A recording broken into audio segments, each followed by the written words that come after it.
2 months later, Egypt attacked Israel, and a Middle East war started. To begin with, it looked as though Israel would be defeated. But the American government came to its rescue, airlifting arms on a massive scale to prevent the Israelis from being overwhelmed. The Israelis counterattacked, and the Arabs faced a disaster. But then Saudi Arabia came to the rescue, because King Faisal realized that his country had a weapon that could stop Israel. Overnight, Faisal raised the price of oil 5 times and threatened a complete embargo unless America forced Israel to pull back. It worked. A ceasefire was agreed, and everyone realized that the balance of power in the world had suddenly changed.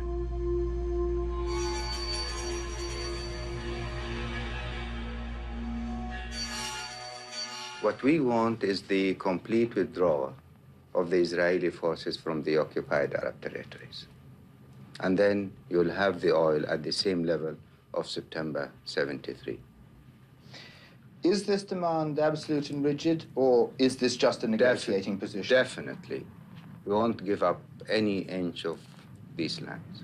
Doesn't this new massive increase in the price of oil mean a change in the world balance of power between the developing nations like you, the producers, and us, the developed industrialized nations?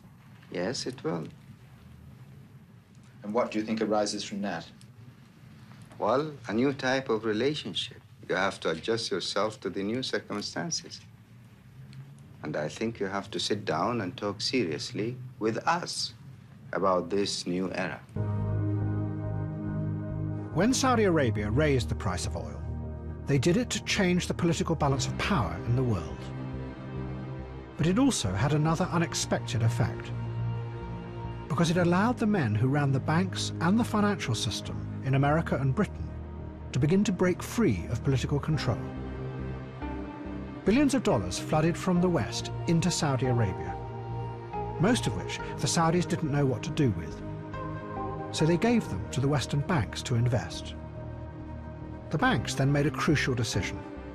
They kept many of those dollars free from control by the American government, and they became a vast pool of wealth, known as petrodollars, that could be lent and traded anywhere around the world without political control.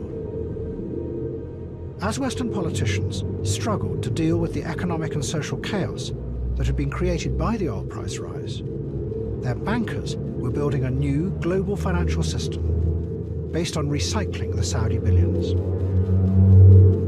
And the banks began to become rich and powerful again.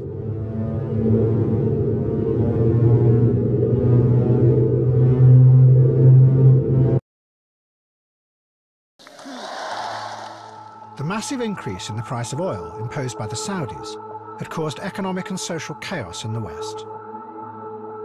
Governments had struggled to deal with it, but they had failed.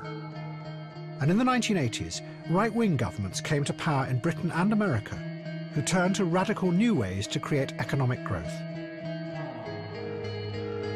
To begin with, the new policies seemed to work. Inflation was squeezed out of the system, and the economies began to stabilize. But then there were other unexpected consequences.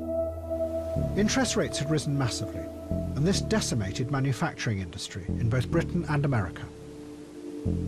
Factory after factory closed.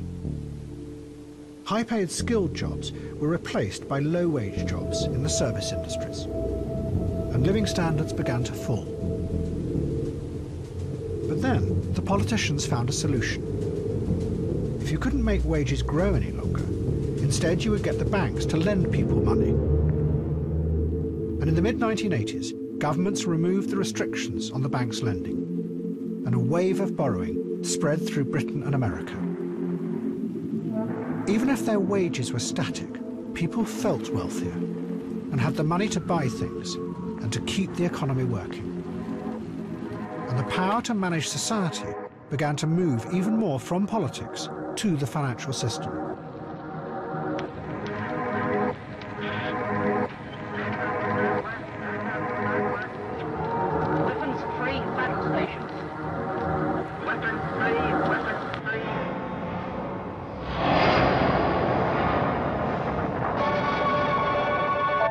But there was one industry in Britain that had survived, and in fact was growing.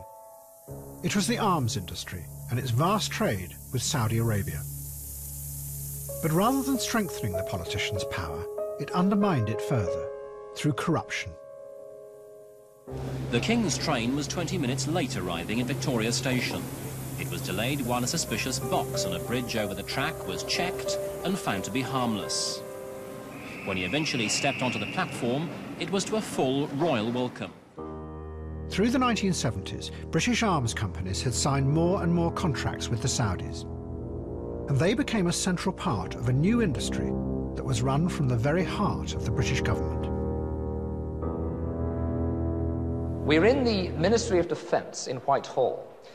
Behind these doors, there's a room which few people, apart from Arab sheikhs and other potential foreign customers, have ever set eyes on before.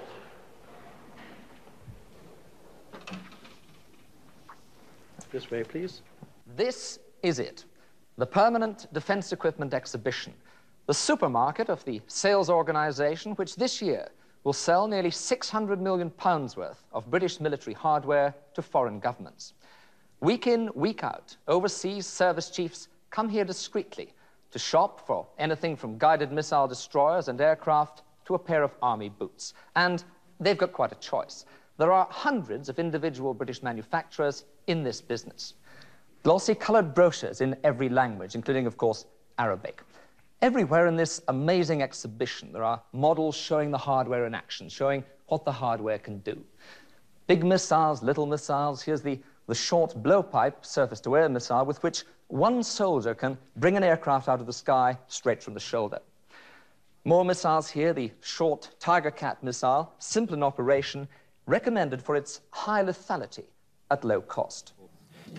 Aircraft are very expensive these days, and so you don't want them to have just one role when that one role is advanced. By the 1980s, the giant orders from Saudi Arabia had become essential to Britain. While much of British industry had closed, the arms business kept growing.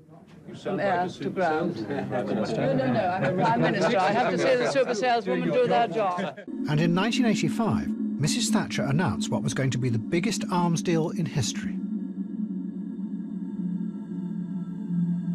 The extraordinary arms deal, which has impressed military experts throughout the world. It emerged today that Britain and Saudi Arabia have signed what's thought to be one of the world's biggest arms agreements. The deal will mean Saudi Arabia will get many more combat planes, training aircraft, new mine hunters, 2 new air bases, and much training and support.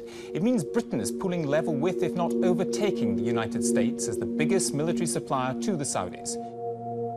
The Al Yamama deal was presented as a triumph of British ingenuity and skill. But ever since, there have been allegations that really it was secured by vast bribes to key members of the Saudi establishment. British Aerospace admit that there were payments, but insist they were not bribes.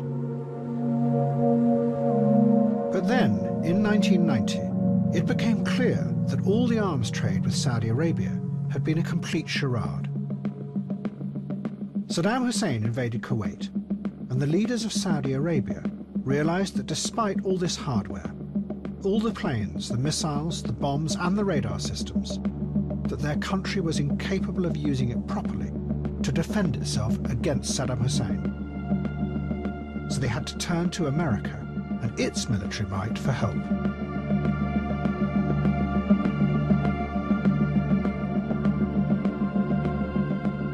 At my direction, elements of the 82nd Airborne Division, as well as key units of the United States Air Force, are arriving today to take up defensive positions in Saudi Arabia.